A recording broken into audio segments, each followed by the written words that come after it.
o'xshagan dapenji qo'rish usulini o'rganamiz. Bir tal yurakni alt raqamlarini yo'llab o'tkash foydalangan bo'lsanglar, tayyor qilib olganimiz to'g'ri go'shti, yangiyoz, zanjibil, samsaq, ko'k qizil laza, mav lazini suvchilab tayyor qilib olamiz. Qozonga muvofiq miqdorda bir cho'mich atrofida moy qo'yib olgandan keyin 30 gram atrofida shakar solamiz. Shakarni silib tekshi qo'chimiz ham o'sha tangsi, ya'ni seriq kupuk ustiga o'rlagandan keyin uningdan keyin to'g'ri go'shtini solasizlar. To'g'ri go'shtini silib, seriq holatgacha to'g'rini qo'rib olamiz.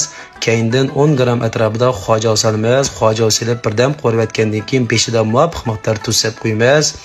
Buni birdam qo'rib etgandan keyin bunga to'g'rab tayyor qilib olgan zanjibildan solamiz. Zanjibilni silib birdam qo'rib etgandan keyin keyinda mol lozini solamiz. Bu lozini silib birdam qo'rib etgandan keyin bu lozning purqimi ta'mini intayin yaxshi. Shu lozini silib birdam qo'rib etgandan keyin rangiga lozjandan bir qo'shiqdan 1,5 qo'shiq atrofida solsak bo'ladi. Buni birdam qo'rib etgandan keyin bunga muvofiq miqdor sovuq suv joylaymiz. Shu to'g'ri go'shti cho'kidek holatlam joylasak bo'ladi. Undan keyin bunga o'lchamlik so'qilgan dapenji xurchidan tomoq yeydigan qo'shiqda bir qo'shiq solamiz. Undan keyin yong'yoni silib bir necha qatim qo'chib etgandan keyin muvofiq miqdorda jijin silib yutamiz.